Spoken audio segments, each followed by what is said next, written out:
Ja, das ist wieder Musculus. Heute zum Thema Herzbeteiligung bei Muskelkrankheiten. Der Mann, den wir heute dazu eingeladen haben, ist Facharzt für Innere Medizin und Kardiologe mit Praxis in Wien und er ist der Vizepräsident der österreichischen Muskelforschung. Herzlich willkommen, Dr. Paul Wechsberg. Grüß Gott, Herr Brings. Danke, dass Sie sich Zeit genommen haben für uns und für Musculus ein paar Fragen beantworten. Frage 1. Was bedeutet eigentlich Herzmuskelbeteiligung bei Muskelerkrankungen? Und warum betrifft eine Erkrankung der Skelettmuskulatur überhaupt das Herz? Ja, ich fange mit dem zweiten Teil an. Grundsätzlich ist das Herz ein Muskel und ist daher auch von allen Störungen, die den Skelettmuskel betreffen, mit betroffen. Also so wie auch Schluckmuskulatur oder Darmmuskulatur auch befallen oder mit betroffen sein können. Das Herz selber muss man sich irgendwie vorstellen wie eine Pumpe oder einen Motor, der eine elektrische Steuerung hat und das Blut eben auswirft. Und beide dieser Funktionen können eben bei Befall des Herzens betroffen sein. Also es kann einerseits dazu kommen, dass die Elektrik gestört ist, das Reizleitungssystem, das ebenfalls nur besonders umgeformte Muskelzellen sind.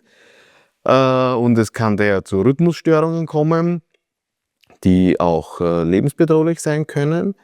Und es kann die Pumpfunktion des Herzens betroffen sein. Das heißt, der Herzmuskel, der das Blut auswirft, wird durch die Veränderungen in seiner Struktur, also wo die Muskelzellen zu Bindegewebe umgebaut werden, gestört, sodass das Herz schwächer wird und eben nicht genug Blut auswerfen kann, um den Körper ausreichend zu versorgen.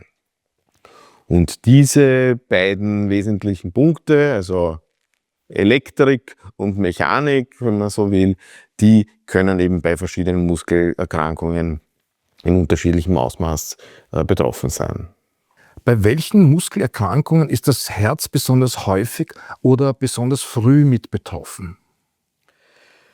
Das ist immer die Frage, ab wann man sagt, es ist betroffen. Dann, wenn es überhaupt schon Veränderungen gibt oder dann, wenn es irgendwie klinisch oder symptomatisch relevant ist. An sich die beiden oder die häufigst betroffenen Erkrankungen sind die Dystrophinopathien, also die Muskeldystrophie Duchenne und Muskeldystrophie Becker, wo bereits im Kindesalter Veränderungen am Herzmuskel nachweisbar sind. Also bereits gibt es schon ältere Studien, wo also bei bereits 6-jährigen Kindern bei ungefähr einem Viertel der untersuchten Kinder mit Beteiligungen nachgewiesen wurden. Im EKG zum Beispiel, wo die Herzströme sozusagen gemessen werden, sieht man das oft noch viel früher, ohne dass es wirklich eine Einschränkung gibt. Es gibt dann auch noch andere Muskelerkrankungen, wo das Herz mitbeteiligt ist, zum Beispiel verschiedene Formen der Gliedergürteldystrophien. Und die sind auch wieder in sich ganz unterschiedlich. Es gibt welche, wo eben die Pumpfunktion betroffen ist und daher eher das Herzversagen klinisch im Vordergrund steht oder die Herzschwäche, und dann eben andere, wo die elektrische Komponente mehr betroffen ist, wo es also Rhythmusstörungen gibt, die eben auch so schnell sind, dass der Herzmuskel nicht genug Blut auswerfen kann. Und das kann auch durchaus zur Bewusstlosigkeit führen oder zu lebensbedrohlichen Zuständen. Andere Formen, zum Beispiel myotone Dystrophie, vor allem der Typ 1, wo auch die Herzschwäche im Vordergrund steht. Und da ist es dann oft so, dass dazu noch kommt, dass bei dieser Form auch noch andere Störungen im Körper sind, wie zum Beispiel auch Zuckererkrankungen. Und dann hier noch dazu kommt, dass die Herzkranzgefäße auch betroffen sein können und durch den Zucker eben eher, nicht durch die Muskelerkrankung selber, und damit ebenfalls die Durchblutung des Herzmuskels schlechter wird und hier sozusagen diese Kombination aus beiden Punkten das Herz schwächen kann. Woran merken Betroffene, aber auch Trägerinnen einer Muskelerkrankung, dass auch das Herz betroffen sein könnte? Und welche Symptome sind hier eher dann unspezifisch oder werden häufig übersehen? Ja, genau, das ist irgendwie das Schwierige, dass es eben in den meisten Fällen gar nicht einmal auffällt. Einem Erwachsenen, der jetzt eine Herzschwäche hat, dem fällt auf, dass er plötzlich nicht mehr so gut Stiegen steigen kann, ja? Oder dass er sich bei bestimmten körperlichen Anstrengungen schwerer tut, dass er schlechter Luft bekommt, dass er einfach eingeschränkt ist in seiner Leistungsfähigkeit. Und bei den Muskelkranken, die natürlich jetzt schon einmal durch ihre Muskelschwäche bestimmte Tätigkeiten gar nicht machen können, fällt das natürlich weg. Das heißt, da ist es oft so, dass die Patienten, die eben vor allem im Rollstuhl sind und sich nicht belasten, mit einer schon sehr, sehr eingeschränkten Pumpfunktion diagnostiziert werden und eigentlich sagen, ja, sie haben aber noch nie was gemerkt, weil ihnen das ja nicht auffällt. Das heißt, da ist es eben besonders wichtig, dass man eben früh Untersuchungen macht, wo man eben das schon bemerken kann. Die anderen Symptome wie Schwäche, Müdigkeit sind natürlich sehr unspezifisch und gerade im Zusammenhang mit den Muskelerkrankungen nicht weiter zielführend. Andere Muskelerkrankungen, die eben vor allem, wie gesagt, erst im Erwachsenenalter manifest werden, zum Beispiel eben diese myotone Dystrophie, die ich schon angesprochen habe, da ist es schon so, dass die Patienten, die durchaus noch gehfähig sind, auch noch im hohen Erwachsenenalter, merken, sie bekommen schlechter Luft. Sie können nicht mehr flach liegen, sondern brauchen einen erhöhten Kopfteil, weil das Herz irgendwie geschwächt ist und das beim Schlafen stört, dass sie plötzlich früher müde werden, dass sie untertags einschlafen. Also das ist eine ganz andere Situation, wo wirklich das dann schon besser auffällt oder die Patienten es selber merken und spätestens dann, aber dann ist es halt schon sehr spät, dann auch einen Arzt aufsuchen. Der zweite Punkt ist eben die Trägerinnen, vor allem der Muskeldystrophien, wo sich in den letzten Jahren immer mehr zeigt, dass die schon eine Herzmitbeteiligung haben. Also das sind Mütter, Schwestern, Großmütter, Tanten von erkrankten Kindern, also wie gesagt bei der Muskeldystrophie natürlich in erster Linie Buben, die eigentlich, ohne dass es wirklich manifest ist, auch schon eine Herzbeteiligung haben. Und das geht natürlich oft unter, gerade wenn das eben die Mütter sind, die sozusagen diesen Erbteil ja mit übertragen haben, die sich ohnehin schon sehr um die Kinder kümmern, daher große Belastungen haben, sagen, klar, dass ich dauernd erschöpft und müde bin, weil ich kümmere mich ja um meinen Sohn.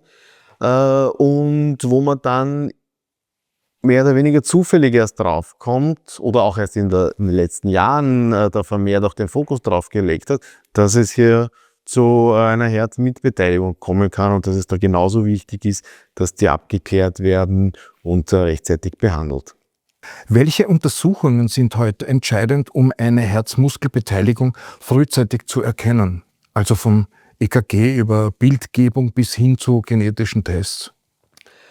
Also es ist grundsätzlich schon wichtig, dass die Kinder bereits frühzeitig kardiologisch angeschaut werden. Das heißt, im EKG, im Elektrokardiogramm, sieht man da auch schon sehr früh Veränderungen. Das sind jetzt keine klinisch besorgniserregenden Veränderungen, aber man merkt da schon sehr frühzeitig, dass das Herz mit betroffen ist. Ganz wichtig ist der Herzultraschall, wo man die Pumpfunktion darstellen kann. Das heißt, wie kräftig das Herz schlägt und Blut eben auswirft.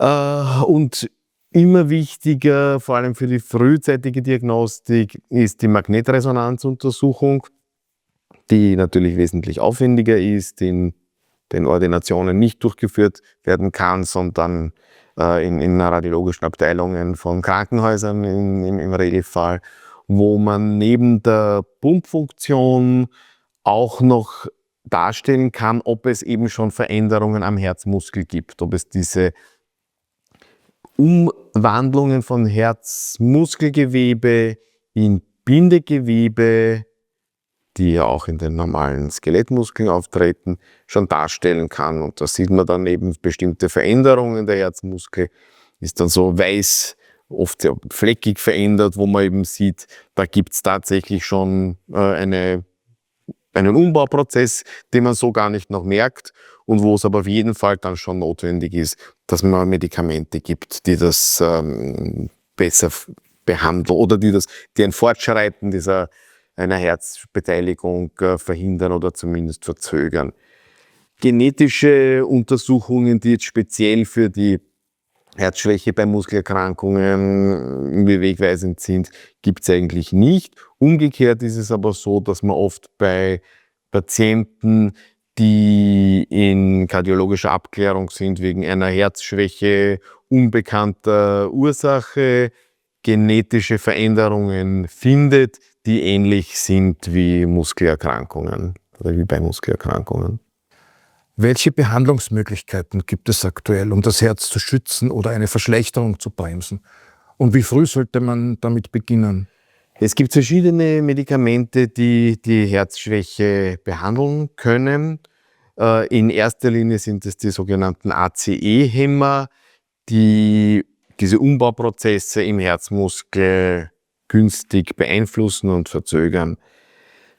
Hier ist die Empfehlung, dass man auf jeden Fall eine Behandlung macht, wenn man schon im Ultraschall sieht, dass die Pumpfunktion schlechter geworden ist.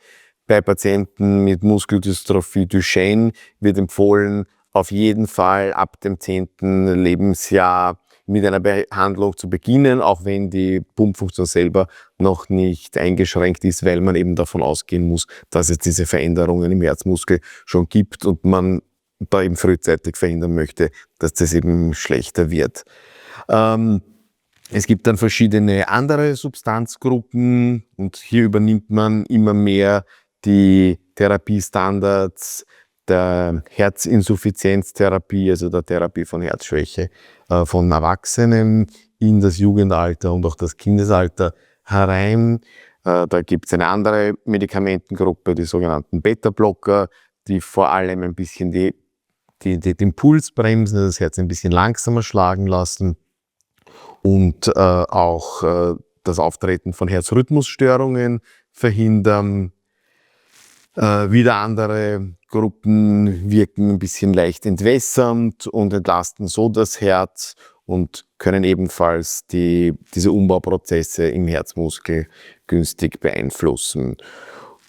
Speziell eben, wenn das Ganze verbunden ist mit einem erhöhten Blutdruck, wie es dann auch im Erwachsenenalter oft ist, kann man dann hier sozusagen zwei Fliegen mit einem Schlag treffen, dass man sagt, man kann den Blutdruck gut einstellen, der auch schon fürs Herz nicht gut ist und die Herzmuskelfunktion ohnehin per se verbessern. Was bedeutet jetzt eine Herzmuskelbeteiligung langfristig für Prognose, Alltag und Lebensplanung der Betroffenen? Man muss natürlich bedenken, dass die Herzschwäche eben dazu führen kann, dass der Körper nicht ausreichend mit Blut versorgt ist. Und wenn das immer schwächer wird, kann das eigentlich entscheidend sein für die Dauer des Überlebens oder eben auch für das Auftreten von bedrohlichen Herzrhythmusstörungen. Also je schwächer der Herzmuskel ist, umso häufiger ist das Auftreten von Rhythmusstörungen.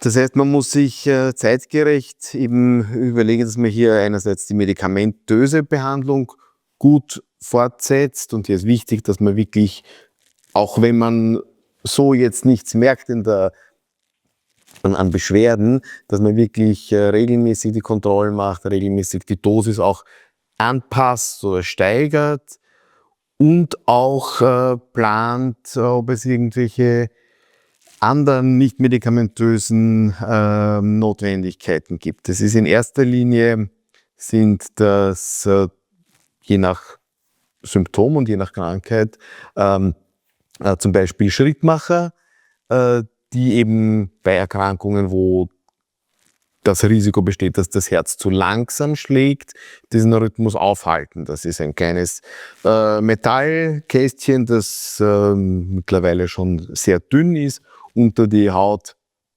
chirurgisch eingebracht wird, mit Sonden, die zum Herz gehen und dort überwachen, wie schnell das Herz schlägt. Und wenn das Herz zu langsam schlägt, geben die einen elektrischen Impuls ab, damit es eben gut weiterschlägt und keine zu langen Pausen in der Herzaktion entstehen, die eben zu Bewusstlosigkeit führen können. Ähnliche Geräte sind sogenannte implantierbare Defibrillatoren oder Defis. Die sind ein bisschen größer als die Schrittmacher und werden ebenfalls unter die Haut implantiert, chirurgisch. Die sind wieder dazu da, Rhythmusstörungen, die so schnell sind, dass dann das Herz nicht mehr genug Blut auswirft und damit lebensbedrohlich sind, zu erkennen und zu unterbrechen. Das heißt, hier wird ebenfalls permanent geschaut durch dieses Gerät, wenn solche Rhythmusstörungen auftreten, ob man sie durch kurze elektrische Impulse unterbrechen kann oder, wenn das nicht ausreicht, durch eine Schockabgabe diese Rhythmusstörungen beenden kann, weil auch das sonst dazu führt, dass das Herz nicht mehr genug Blut auswirft und das lebensbedrohlich sein kann. Und dadurch, dass es eben durch die gesamte Behandlungsmöglichkeit der Muskelerkrankungen immer bessere Fortschritte gibt, muss man sich natürlich auch mit zunehmender Entwicklung oder zunehmendem Alter auch die Möglichkeit immer im Auge behalten, mechanische Unterstützungen anzubieten für den Herzmuskel, wobei das wirklich eben schon ganz spezielle Fragestellungen sind, die man sich rechtzeitig überlegen muss, nicht dann, wenn es akut ist, sondern dann, dass man das eben schon von vornherein mitbespricht und die dann in ganz speziellen Zentren, sowohl kardiologisch als auch herzchirurgisch, nur durchgeführt werden. Abgesehen von den rein kardiologischen Therapien darf man aber nicht vergessen, dass vor allem die Standardtherapie der Muskeldystrophien, das Cortison, hier ebenfalls dazu führt, dass die Herzfunktion länger und besser aufrechterhalten wird. Während wir hier reden, wird auf der ganzen Welt geforscht und entwickelt. Welche Therapien machen Ihnen aktuell besonders Hoffnung? Etwa neue Medikamente, Gentherapien oder verbesserte Screening-Strategien? Also am wichtigsten ist sicher die frühzeitige Diagnostik, das heißt wirklich das Anbinden an Kardiologen und Kardiologinnen, die sich damit mit den Muskelerkrankungen und der Muskelbeteiligung beschäftigen und sich auch nicht scheuen, das, was sie normalerweise bei allen anderen Patienten und Patientinnen machen, auch im Zusammenhang mit Muskelkrankheiten einfach auszuüben. Das ist in erster Linie die Diagnostik, Herzultraschall, der vermehrte Zugang zu MR-Untersuchungen, um da frühzeitig einschreiten zu können. Dann ist es natürlich die Entwicklung der Herztherapien, die in den letzten Jahren deutliche Fortschritte genommen hat und eben zusehends auch bei Jugendlichen und Kindern eingesetzt werden. Wie weit umgekehrt Medikamente, die zur Behandlung der Muskelerkrankungen eingesetzt werden, wiederum die Herztätigkeit verbessern, bleibt noch offen. Gibt bestimmte Medikamente, wie zum Beispiel das Mexiletin, das eigentlich ein Rhythmusmedikament ist, das jetzt in der Behandlung der myotonen Dystrophie wieder eingesetzt wird, wo es aber auch wichtig ist, dass das eben nicht für alle Patienten geeignet ist, weil das wiederum gegebenenfalls auch Herznebenwirkungen haben kann. Also daher, bevor hier der Einsatz zur Verbesserung dieser Myotonie, also dieser Muskelspannung eingesetzt wird, muss eine kardiologische Untersuchung und Freigabe erfolgen. Das heißt, es ist hier ganz wichtig, dass eben auch die verschiedenen Fachbereiche, Kardiologie und Neurologie, Erwachsenenmedizin und Pädiatrie zusammenarbeiten und sich austauschen. Lieber Dr. Wexberg, vielen Dank für Ihre Expertise in Sachen Herzbeteiligung bei Muskelerkrankungen und alles Gute für Ihre weitere Arbeit. Und schon ist sie wieder zu Ende, die Folge Musculus. Ich bedanke mich fürs Dabeisein. Bitte schenken Sie uns ein Gefällt mir, abonnieren Sie unseren Kanal, wenn Sie es nicht schon haben, und sehen Sie in der Infobox nach. Dort steht unser Link www.muskelforschung.at, wenn Sie genauere oder weitere Informationen haben wollen. Und das Wichtigste von allem, bitte denken Sie immer dran, Wissen hilft.